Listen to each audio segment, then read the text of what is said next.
ये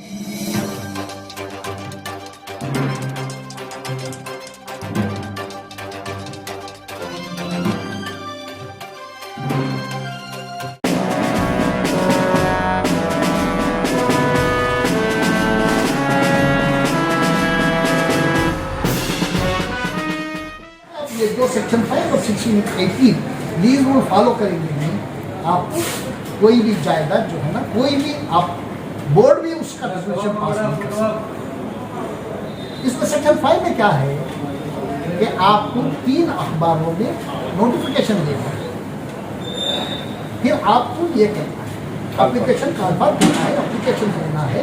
एप्लीकेशन लेने के बाद जो हाईएस्ट बिल्डर है उसको जो है ना आपको देना है।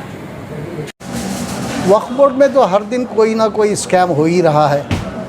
वहाँ ना कानून की परवाह करते और ना कोई कानून फॉलो करते, सब अपनी अपनी मनमानी करते रहते हैं। अब मैं 2 चीज़ों पे बताऊंगा, आपको बात करना चाहूँगा।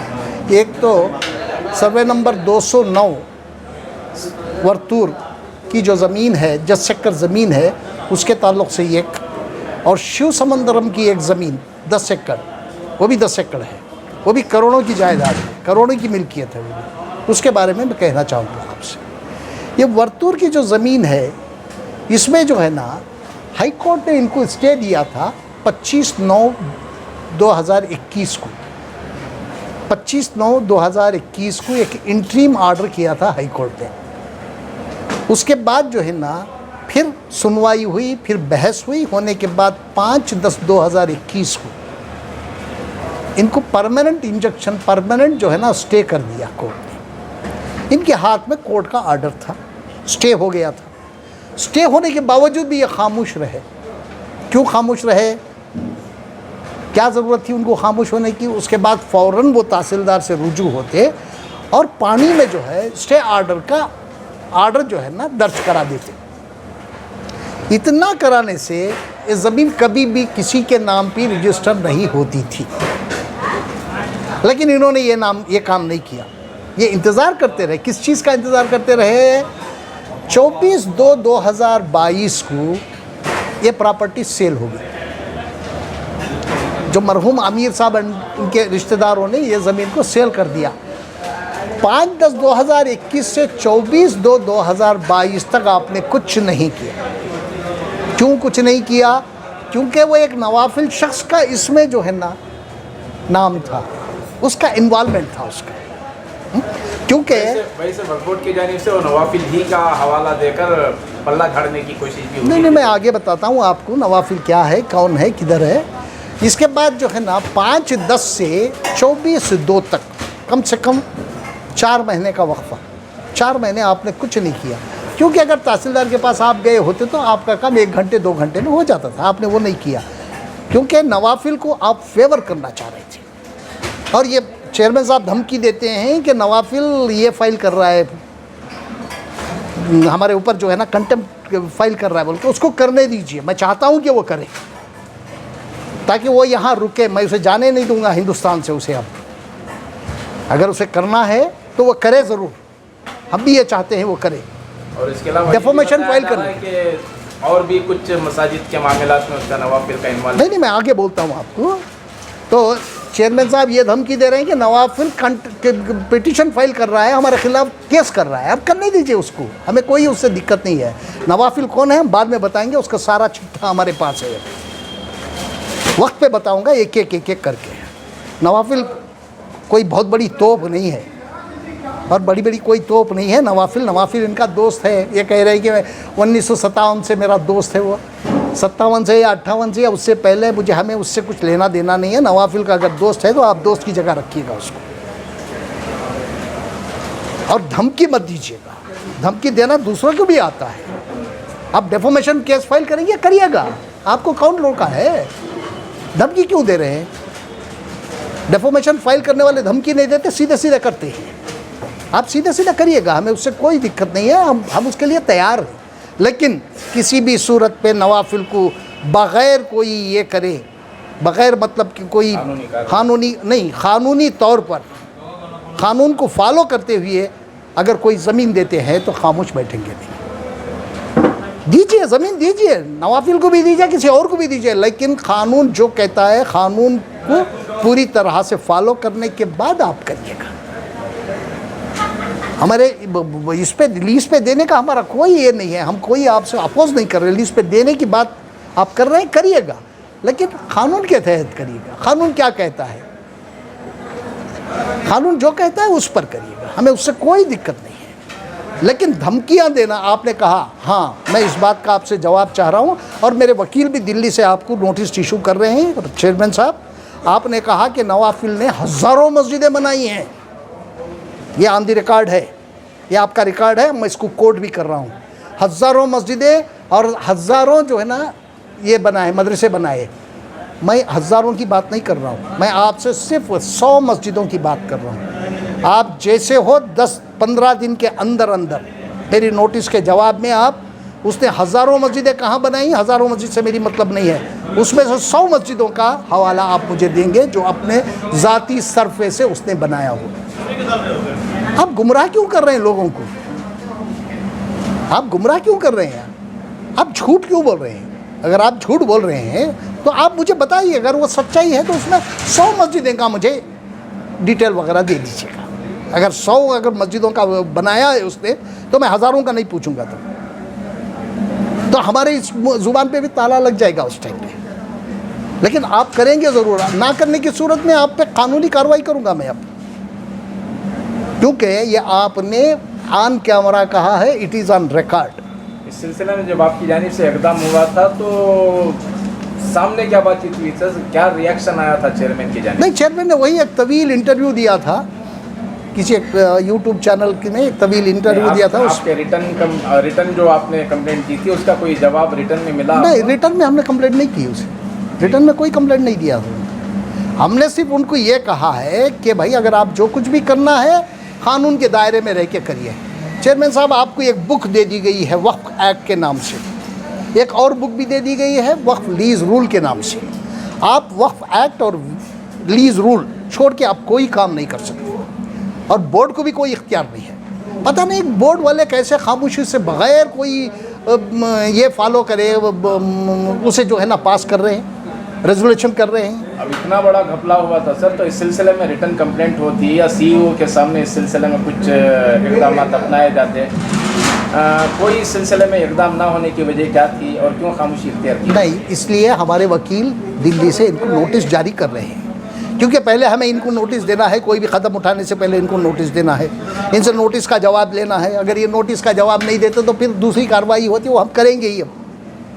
लेकिन ये इशू को सिर्फ कर्नाटक में रहने नहीं देंगे, क्योंकि इनको एक एक्ट मालूम नहीं है, IT एक्ट है 67, सेक्शन 67 के अंदर कहीं भी जो है इनकी गलत बयानी पे हिंदुस्तान के किसी भी कस्बे में, कस्बे की बात कर रहा हूँ मैं, किसी भी कस्बे में इनके खिलाफ जो है ना कार्रवाई की जा सकती है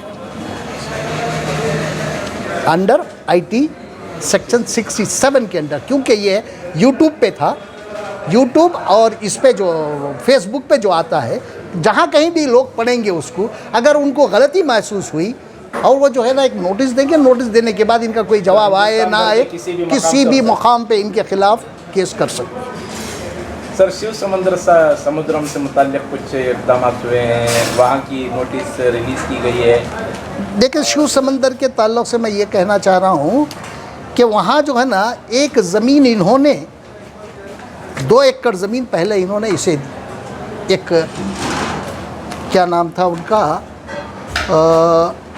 पॉइनियर पावर कॉरपोरेशन लिमिटेड, 2 एकड़ पहले उन्होंने ज़मीन उनको दी थी। उसके बाद क्या हो गया, उसने बाजू की 10 एकड़ ज़मीन पे भी कब्ज़ा कर लिया, कुल 12 एकड़ ज़मीन, उसमें बाजू की 10 एकड़ ज़मीन पर भी उसका कब्ज़ा हो गया।